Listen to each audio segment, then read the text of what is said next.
Thank you guys for joining us. If you are just tuning in, this is the very first episode, the inaugural, the debut episode of According to Kaz and Queen. So my bride and I have been talking for quite a while, maybe even a couple of years, about starting a podcast and, bringing some of the conversations that we have at home and bringing them into podcast form. So, once the YouTube page got started, we started having some conversations. So we want to make sure that, we put some of this content that we have when we're sitting at home and watching TV and talking about things that are happening in the world. We want to bring it to you guys and, hear things according to Kaz and Queen. So for those of you who are just tuning in, I am Kaz. And I'm Queen. And this is According to Kaz and Queen. So make sure that you like and subscribe to the YouTube page, and make sure that you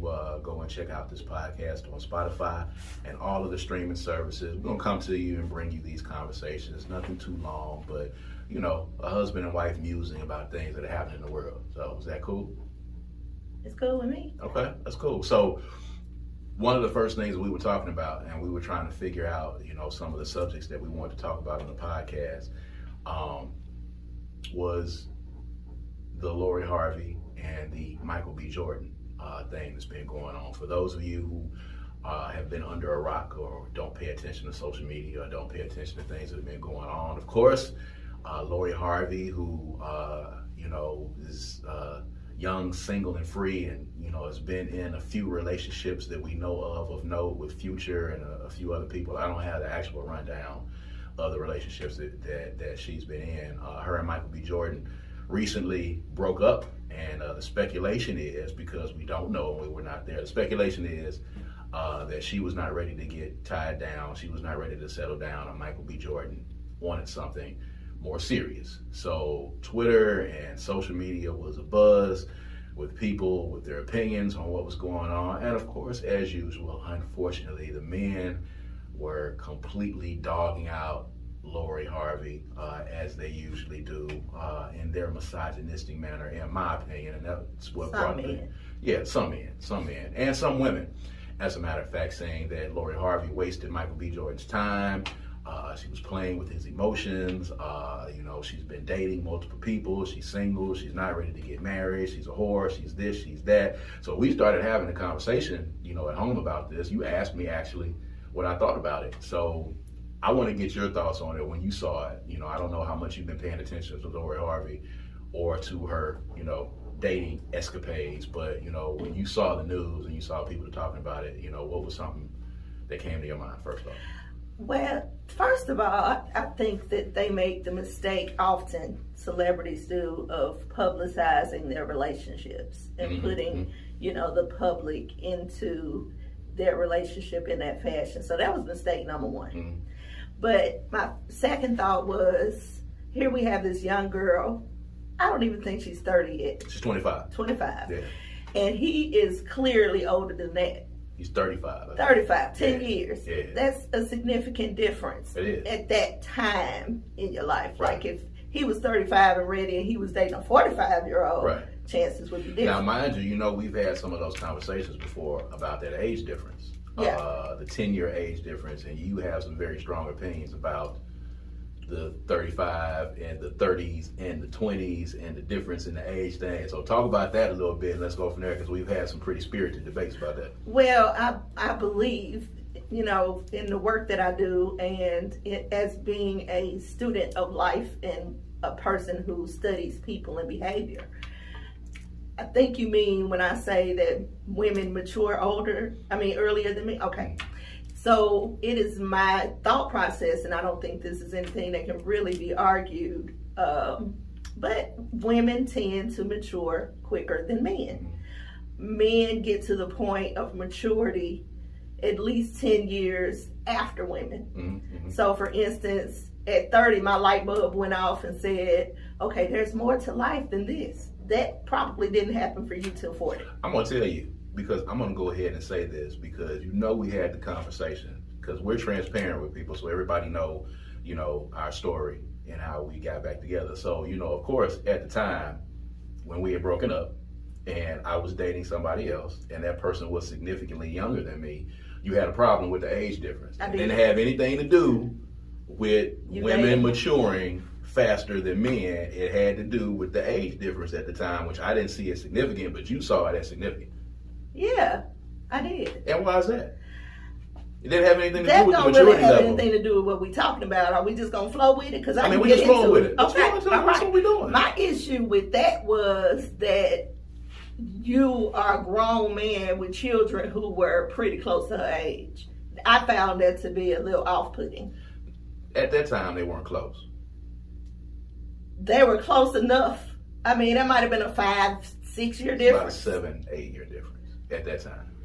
Well, to me, I just felt like you were, at that time, I would have liked to have seen you move on to someone more experienced in life.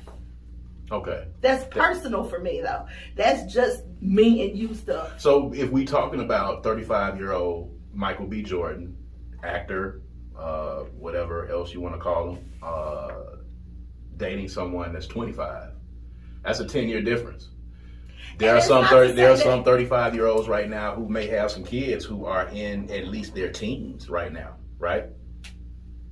Yeah. In some instances. So that age difference for you wasn't a problem initially.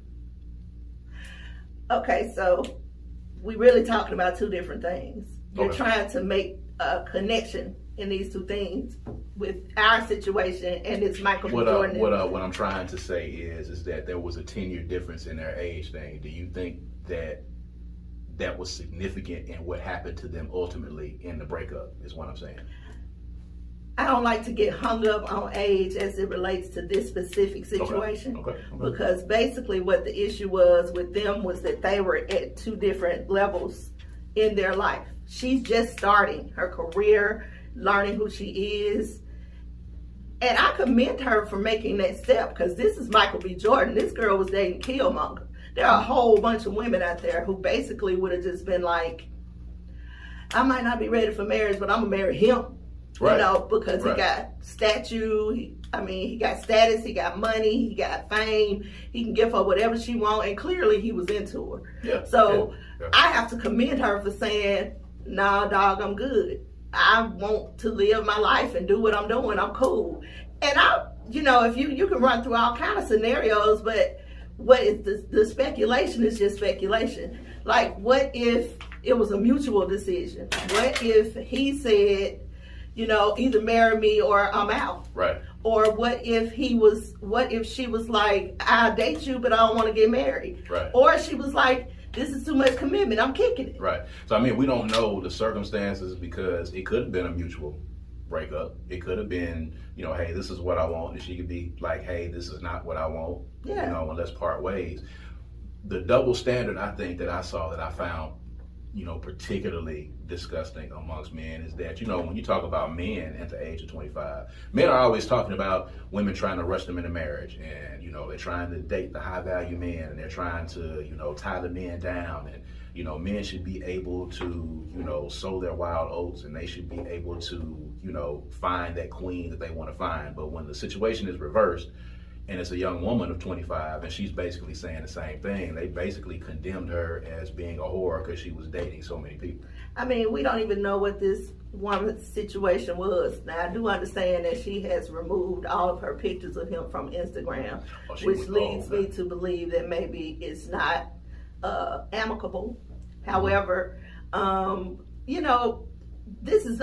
we're not living in those times anymore. Things are just not happening the way they used to when we were that age. We talk often about a lot of people we know getting married at 25 and 24. Like, that was so far from my mind at 25. Even in our situation. It's a different world. People are maturing faster. They're becoming more stable quicker. They know what they want better than we did. Like, I was still trying to figure that out. Right. Like, people are going into college these days actually studying what they want to do. I still think the 20s is still too young. Now, if you feel like you know what you want and you feel like you're with the person that you feel like you need to be with, if that's what you honestly feel in your spirit, go for it, because if this is what you feel was sent to you, this is what you feel like God sent you, and this is what you're supposed to be doing, by all means, go ahead and do that. I don't have a problem. But I really don't feel like at the age of 20, in your early 20s,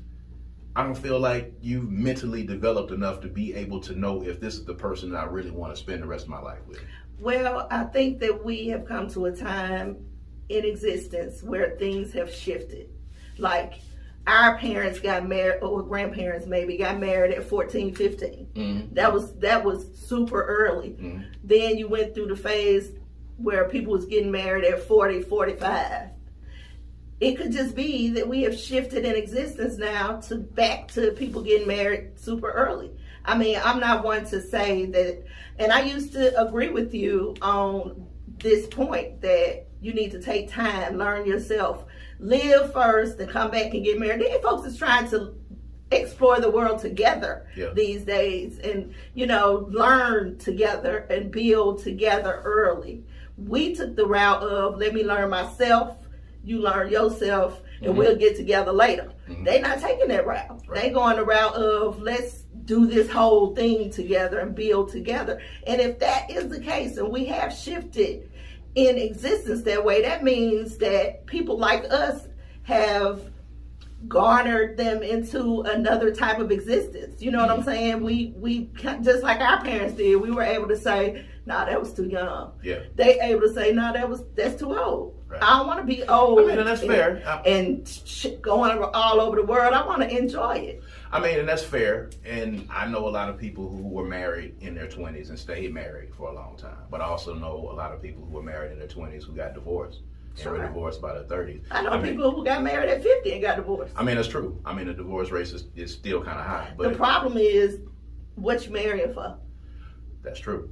We still ain't figured that out. I think these people who are getting married earlier have a good understanding about what marriage is. A lot of them. Of course, there are people who don't, but a lot of them have a good idea about what marriage is, and it's exciting for me to see that they have, most of the couples I know who marry under 30, they are very clear about what their lives are and what they can build with the other person. Now, life experience does have a significance. Now, we're not going to take that away. Life experience does help, but I think that the nature of this is that they are deciding to not experience life, as much life, on their own. I mean, I think for me, I think the double standard is more the thing I think that was more prevalent in this. And a lot of folks, know you and I have some very differing opinions a lot of times. We're going to talk about gender roles and a lot of things, on this podcast and with this content. But, seeing people ridicule and persecute Lori Harvey, if indeed she decided that she did not want to settle down, as opposed to if you saw a man doing the same thing. So what are your thoughts on that double standard that we obviously see in society all the time? It's par for the course. Women are built to take that. Black women are. But I don't think it's fair. I don't think it's fair. I don't think they should do that. And I don't know many women who, what I see on my timeline from women as it relates to Miss Harvey is support and elation. Like, you go, girl. Right. And so I haven't really been bombarded. I've seen a couple of little comments from men, but they basically be trolling just to start a conversation. I haven't seen anybody legitimately argue that. But I'm not saying it's not happening. Right.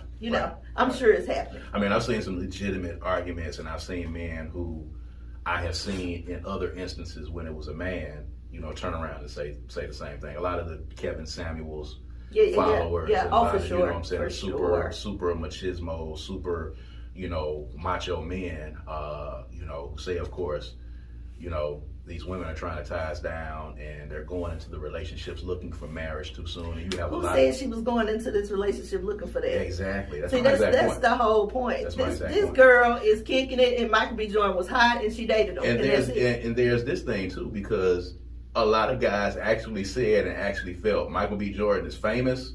He's got money. He's an actor. He's got everything together. He hasn't had anything that happened to him, you know, on his record. His record is squeaky clean that we know of. Why wouldn't she want to marry Michael B. Jordan? Well, that ain't for him to question or anybody else.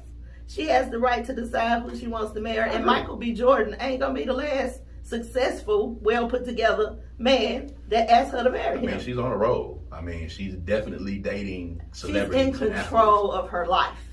And I think that's the problem that men are having difficulty digesting, because if women are now in control of their lives, then some men may feel threatened. What is their purpose? Why is that though? Because the dynamic of the black family has always been built around the man. And today we're seeing that that's not absolutely necessary.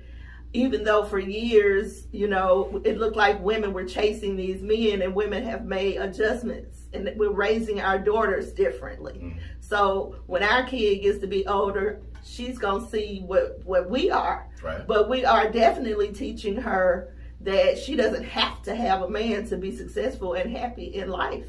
However, when you get one, this is what's going to happen. Right. Based on our life experience, still allowing her to experience life herself. Now, that's a very interesting segue, and I love to make really dope segues. So this is going to segue into the next part of this conversation here, in talking about gender roles. You know what I'm saying? It was something that, you know, I would eventually want to get to, but you brought it up, so, you know, let's talk about it. So we're talking about gender roles in dating.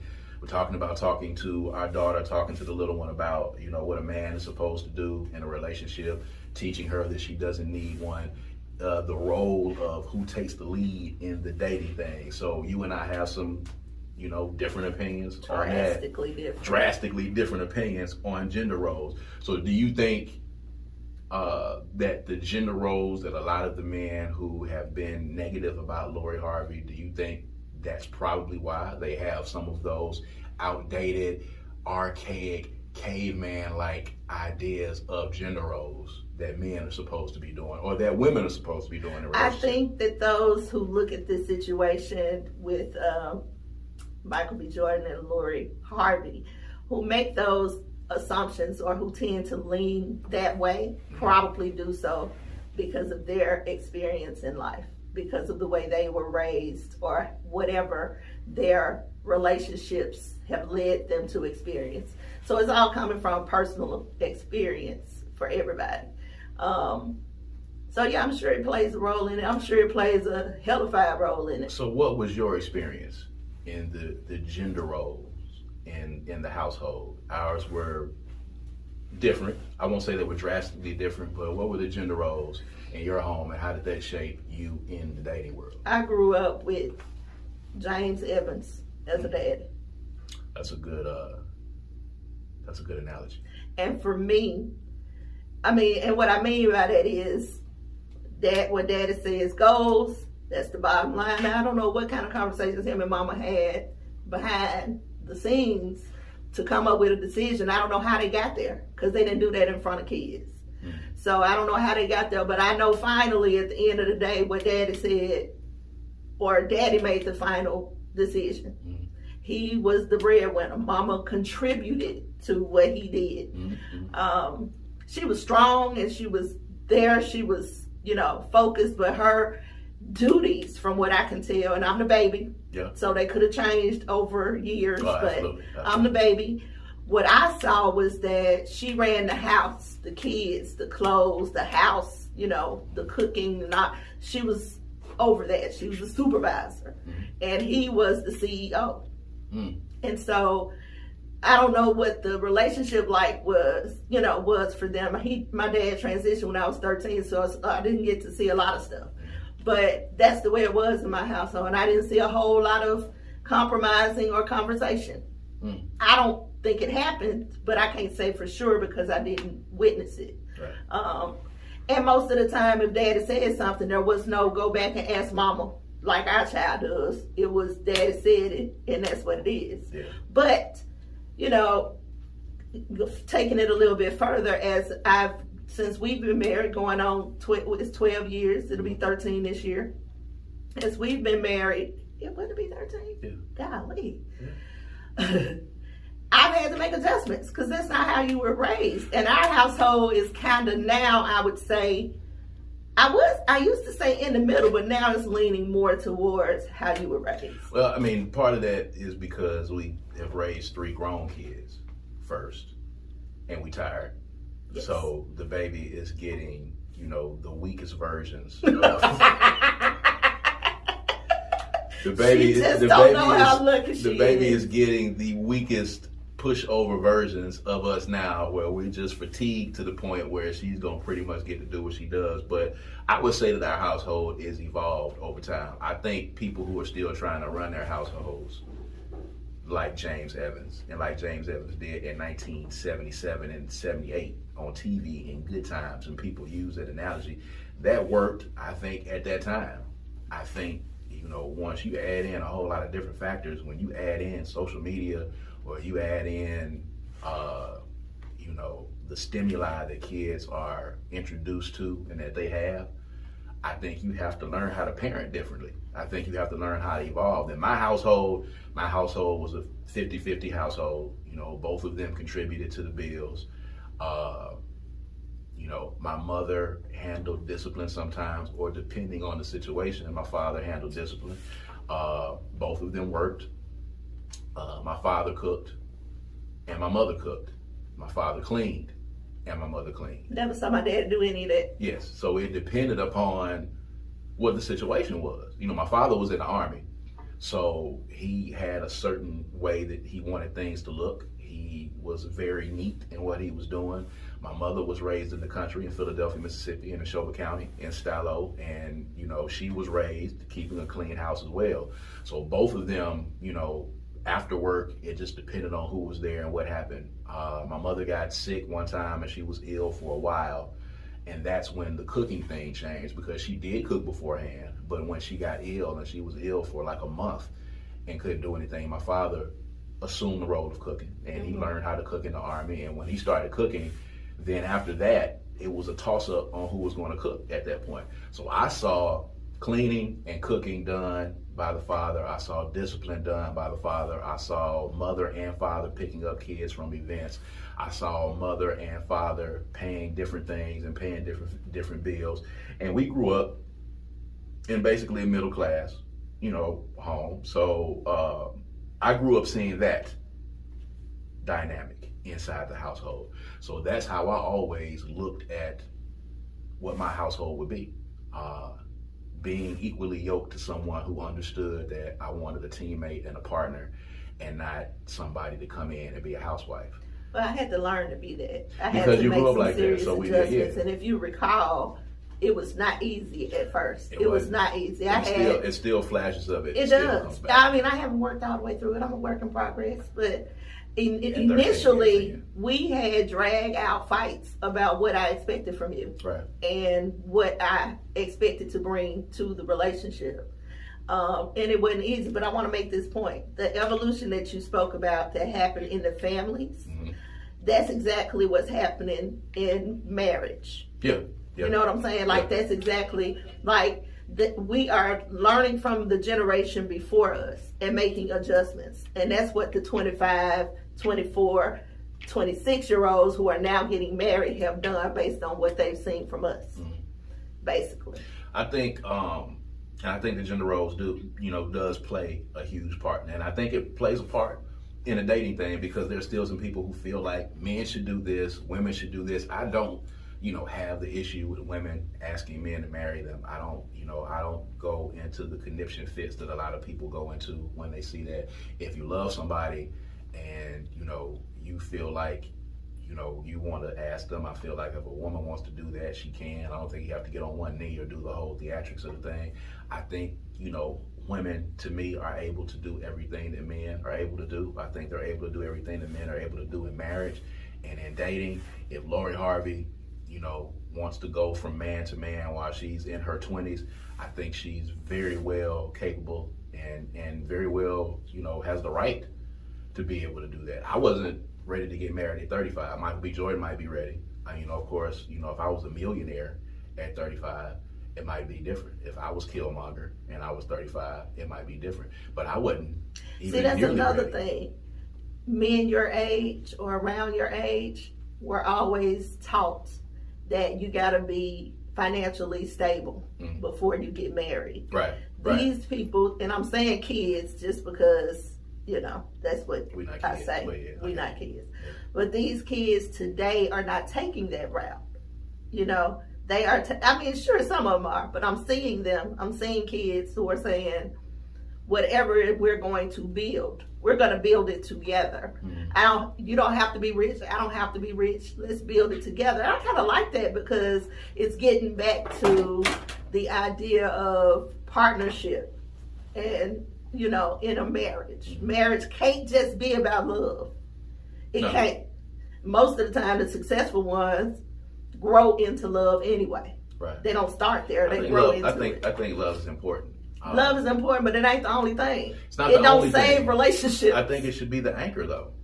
I think love should be the anchor. I think that should be the anchor. There are other things that come into it. And again, this is one of those things, guys, that, we debate on because we don't agree on everything. I think that's what's going to make this podcast so dope is that we have different viewpoints and we're married and we're madly in love with each other. But, I just don't think that that's the particular case. I think love should be the anchor. I think that should be the thing because ultimately when everything else breaks down, that's going to be there. I think you should definitely have love for each other. I don't think you get to marriage without it. That sounds like, But I also think cool with you there are a lot of people who have made their way into relationships and love was all they had. It is not enough. It's not enough because you got to like that person. You got to date and be with every representative that comes from them. And I look at relationships like seasons, right? Winter, spring, summer, fall. Right. I am personally, you get different versions of me in them seasons. I can attest to that. You do.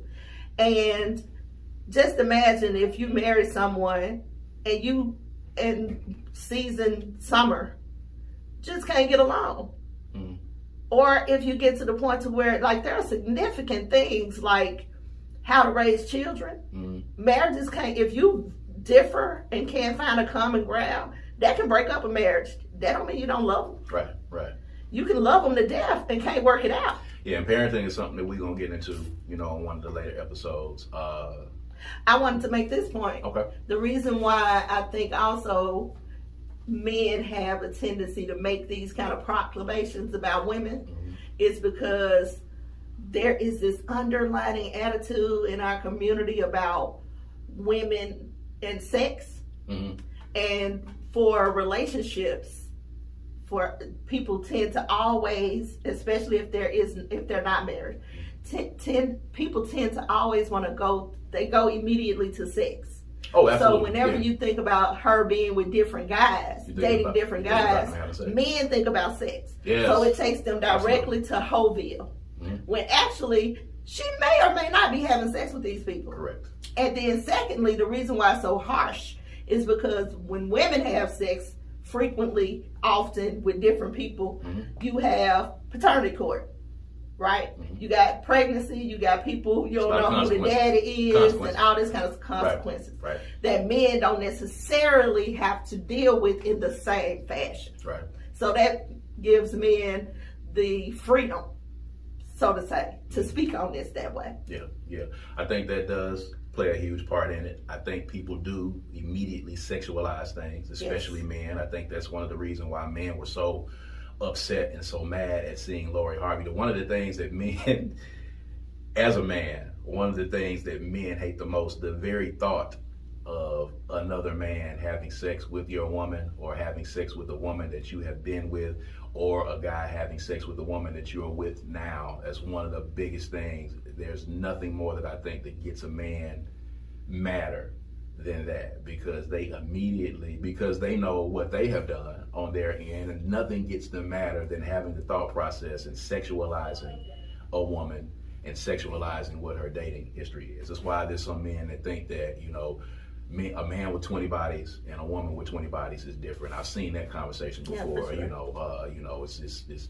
It's worse if it's a woman with 20 bodies versus a man with 20 bodies. And I think that's ridiculous at the end of the day, because I think, all things being equal, I think grown-ups are able to and have the right to have as many sexual partners as they want to have and do whatever it is that they want to do. I don't think that there should be. I would say be careful about that, though. I mean, you got to be careful. I mean, every time you have sex with somebody, you're having sex with everybody they don't have sex with. That's everybody. So spiritually, for your own spirit, it's not the best thing to do. I mean, be thoughtful about it. There it is.